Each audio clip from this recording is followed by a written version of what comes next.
This is a DVD that's going to include all the information we had in our classes for Automotive Training Authority on Mode 6.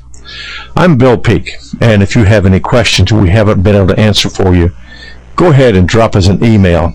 Remember, we spend a lot of time traveling, and sometimes it takes us a while to get back to you in email. We're going to focus on the diagnostics behind Mode 6. This program was developed by myself, Bill Peak, and Dr. Norman Null. We have done all of this to try to tell you how to diagnose what's going on. When we go through this, your workbook is going to be keyed to the slides by these little numbered hexagons on the bottom of the screen. Now, this workbook is a very important document. We've talked about it before.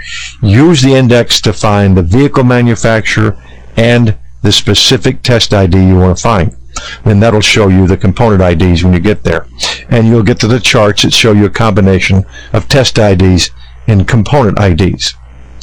Take your own notes and write them down, because that's an important thing to you. You are going to find differences between what is in this book and in cars at some point in time. There's a lot of missed documentation, poor documentation, where there are codes and TIDs and stuff that are simply not shown, that show up occasionally. Use those to take your own notes. Now, when we research this, we get very familiar with the information, and sometimes we forget how new it is to everyone else. It becomes so common knowledge to us, it seems like it should be common knowledge to everyone. We don't want to forget that. It's not common knowledge to you, and we're going to try to cover it in detail. If we don't, go back and ask me to cover it. Email me and tell me what your confusion is. Now, let's talk about the basic structure. Here's just a sample screen we picked up. The way this is identified is test IDs. Test IDs identify systems like evaporative emissions, EGR, oxygen sensors. And that's what you see identified here. It's not very descriptive about what it's doing, but that is what it's identifying. When we go look at your index, we're going to identify them by manufacturer. If you look here, we're looking at test ID $05 for GM. This is the way you look it up.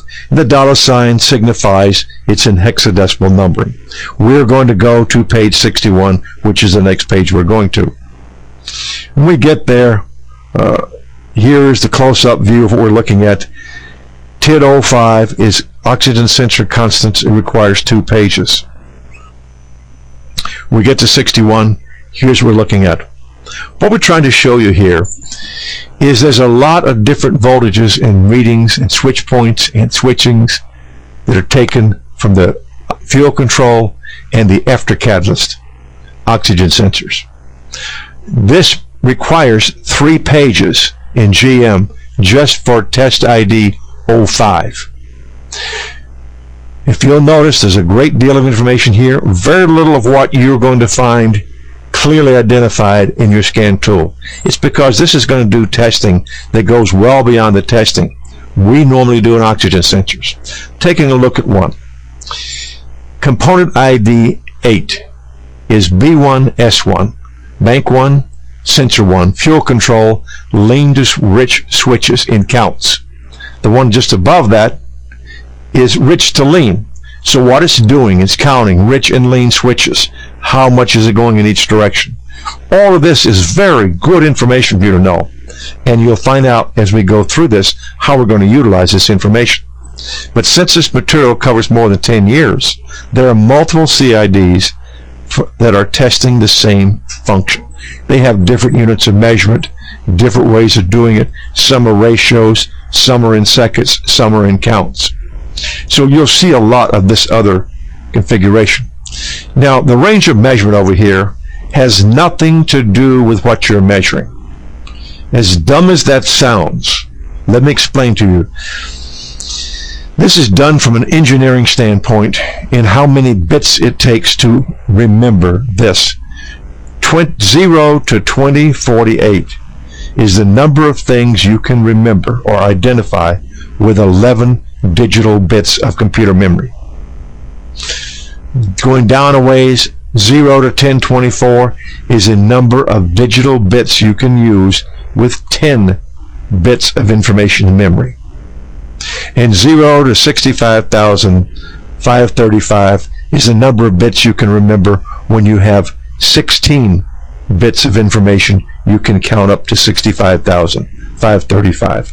So these values are really here to define how big the range can be, and has very little to do with measurements. You're going to find out later on that we're going to have specifications in the data on your scan tool. So you can utilize this for reference, but don't worry too much about it. When we go back over here, here's a scan tool we're going to be looking at. We will be using a PC-based scan tool for instructional purposes. Since we can see all the data on one page, we're going to show you what it looks like on Vitronics, on Snap-on, and on OTC. But let's take a look at this a little bit. You're going to get similar ranges and limits. They'll just be arranged differently. But looking at this arrangement, one of the things that's important, it's pointing to minimum limits. Some CID have minimum, some have maximum. And you see the two columns identify that. So we have a maximum and a minimum limit. Now what's important to understand is the manufacturers have programmed these in to identify problems. When we get false codes, they update stuff. What they'll be doing is updating these limits so that we get failures that are true failures and not false codes. So they'll be tweaking with these limits. So when you look at this, this is the best value you can be looking at to identify a problem. For instance, we see the second one down. CID2 component ID 66 reads 32,775. 32,838 is the maximum possible value. Now your workbook is going to show you how to decode that. But the point we want to make is we utilize this in marketing. We will identify what's going on with these various things and make sure we convey to the customer that there are some near failures that may fail in the near future. What's important about this, when you point this out to the customer and say you haven't got to do anything about it right now, but if you get a check engine light in the near future, we already have an idea of what's going to be turning on, bring it back to us, and we can get straight to it and verify if this is in fact the failure. What you're doing by doing that is you're shifting the responsibility to the customer. And you're already telling them you're not returning every component on this vehicle to its new condition just because you put a new map sensor or EGR or whatever you put on. Doesn't mean you renewed the entire vehicle. There are other components that are also worn. And it's an important thing to convey that to customers, because we want to know what this result is. This result will tell us what happened the last time it ran a test. Things that are well within limits, we don't worry about. But we do worry about things close to limits, and we alert the customer to those. Now this class will cover the function tested by the different TIDs and SIDs, and then show you how to do a similar test so you can verify the results for yourself. Now many people ask us, why am I so interested in verifying the results? Why do I care? If it passes the monitor, it passes. Well, passing the monitor may be harder than you think. For instance, if we've got an 96 to about a 2000 vehicle, and we've got an evap failure, in most vehicles, the only way to get the evap test to run is to let the vehicle sit at least 6 to 8 hours. Wake up, find coolant and inlet air temperature in very close agreement, and they must be between 40 degrees Fahrenheit and 95 degrees Fahrenheit. You have one chance each day to run that test. So you may want to do your own testing rather than having to let the vehicle sit overnight for it to run this test again to verify the results. That's what we're talking about. We tell you, we're going to show you how to verify your test results. Once you're finished, make sure you're done. We're going to look at scan tool displays more later, and we're going to talk more about this. We're going to decide what needs to be tested by studying the test results on your scan tool and showing you how to get to that data. So our objectives, first of all, is to understand just what Mode 6 is and analyze Mode 6 data for evap, O2 constants, catalyst efficiency, EGR, and determine what tests they do when there's a failure. What are we going to do? What should you be doing if one of these fails? Now, scan data is limited for some of these systems.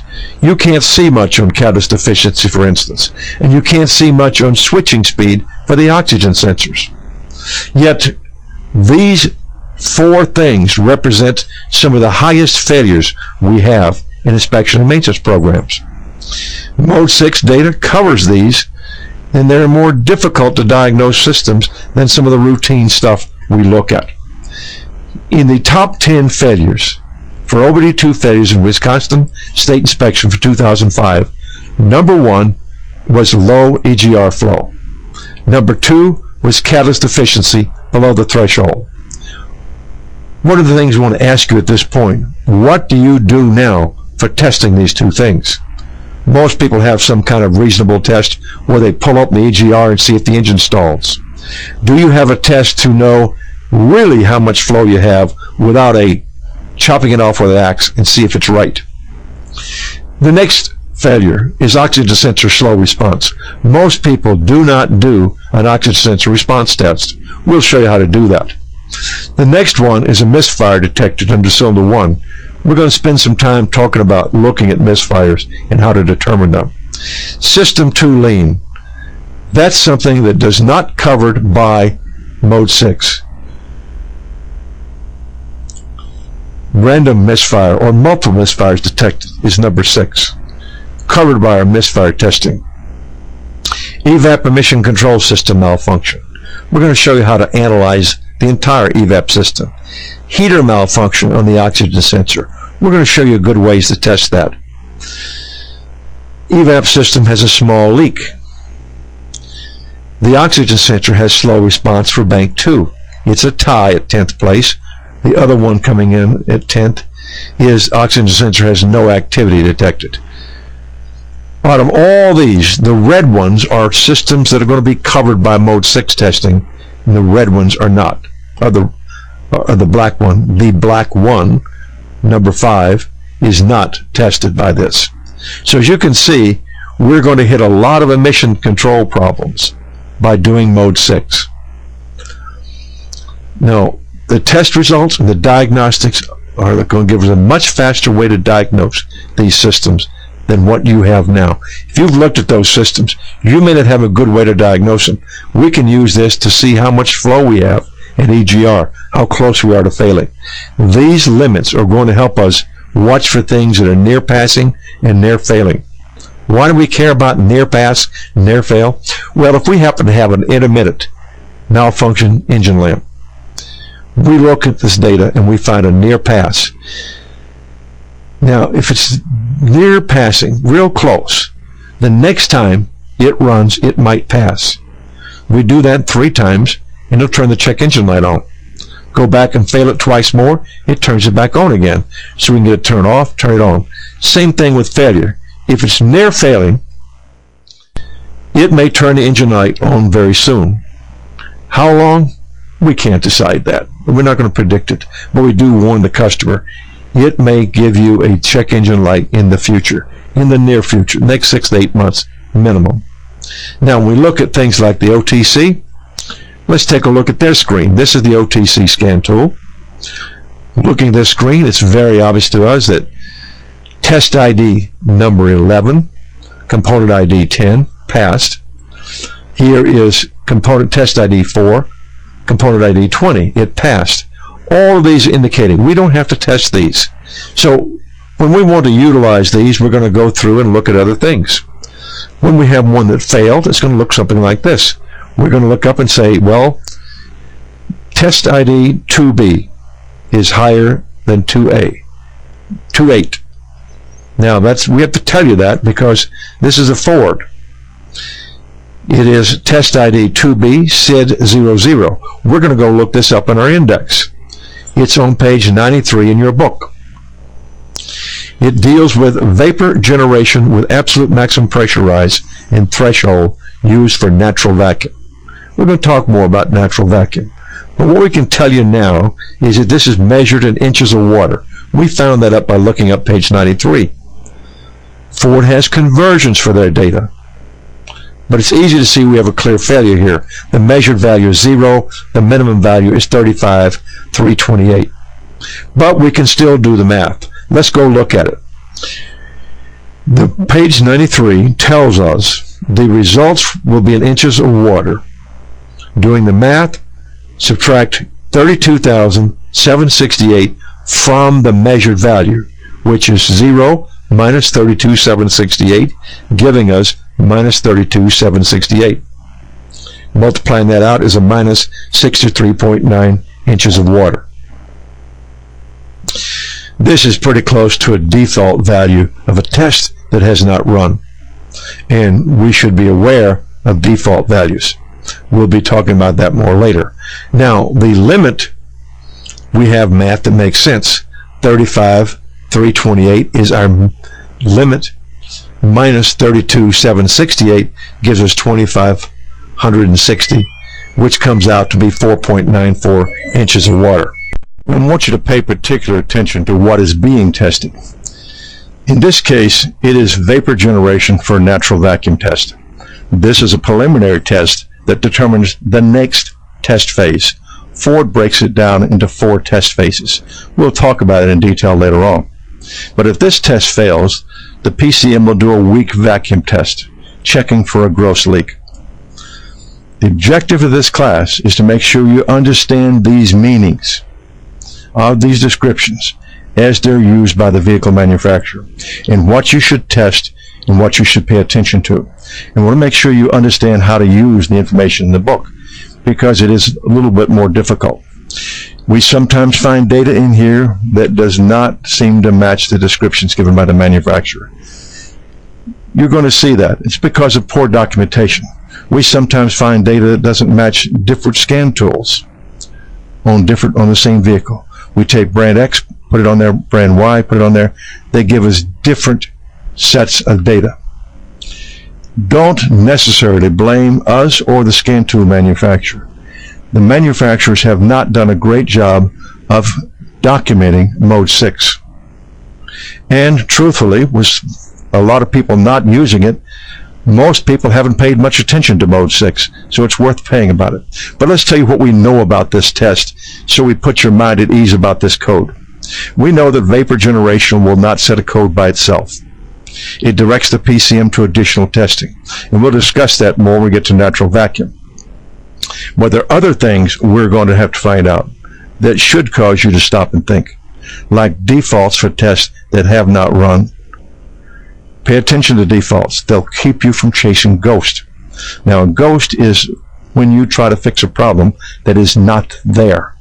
And you're doing that because the test either isn't there or it has not run. Now, if you look on page 93 on test 2B, we have an underlined warning.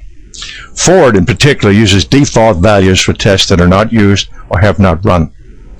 What we're trying to say is this is all about testing and not just a bunch of theory. Don't get too lost in the TIDs and SIDs and get all caught up into that. We need to make sure you understand a lot of stuff. You need to understand the test descriptions, and you need to tell us what we're going to test.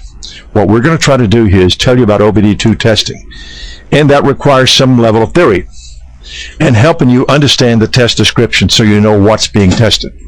Now, the importance of why this is so effective, if you go back and look at an EPA study they did, they compared OBD2 diagnostics and found it to be more effective than IM240 testing on a dyno for 240 seconds. And they did a very comprehensive test on 105 vehicles. In all counts, OBD2 did better job than a dyno. It lowered CO, it lowered HC, it lowered NOx, and increased mileage better than IM240 testing. Now let's go through quickly the modes and talk about them. Mode 1 is what everybody knows. It's called the PIDs, or Parameter Identification, better known as scan data.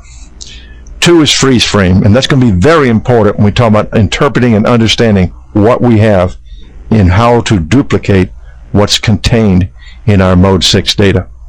Mode 3 is diagnostic trouble codes, and Mode 4 is the clear and reset of trouble code and other data. I want to show you to slow down and be careful on that. Oxygen sensor constants can be stored in 5 or 6. 6 is the most recent non-continuous monitor test results. And mode 7 is pending codes. That came in 2005, along with bidirectional control, usually for EVAP. Not necessarily quite as comprehensive as you think it might be in other areas. Mode 9 is for vehicle identification and calibration information. When you go through the communications class, you're going to find out how very important this mode 9 is. And we've got a few other things to talk about here. The J 1979 from the Society of Automotive Engineers states that all technicians must be allowed to access information from the onboard diagnostic monitors. Mode 6 allows a scan tool to access the results of the latest non-continuous monitors, and that 5 and 6 can be combined. Now the PCM is going to store these results to the written by new results, or in the early years, sometimes when they were turned off. This will all be cleared if you clear codes and clear data. That's what we're telling you about mode 4. Use it cautiously. We're going to show how to use this for repair verification. We only need one trip. After 2005, we can use pending codes. Prior to that, we can use mode 6. And actually, mode 6 can be used after 2005. It'll give us a more detailed picture than just a pending code. It may also help you when you have a drivability concern that doesn't illuminate the mill, or you have an intermittent mill. We're going to talk about all these things. You may want to see what the PCM has to say about the failure. And we got to tell you, there are inconsistencies in mode 6 data. Manufacturers may list mode 6 data that isn't on a vehicle. And as we've said, you may take 2 scan tools, hook them up to the same car, and get different TIDs and SIDs. That's because of poor documentation. And remember this, a false trouble code will also have false mode 6 data. To talk about mode 6 in its abstract and not get down to the vehicle is just pure theory. We're going to talk about mode 6 in a dynamic way, a way we can take it, the information, and use it to help diagnose and fix problems faster and more profitably. We want to show you where it fits in the diagnostic process. And we're going to need to go into detail about how mode 6 tests are being performed and what's being tested, so you'll know what to test. There are differences in every manufacturer. That is inescapable. We're going to hit the details on Ford, GM, Chrysler in this particular class. And that is going to be an arm load to handle without introducing new equipment. So this kind of concludes our introduction section, so that you have a background on what we're trying to do.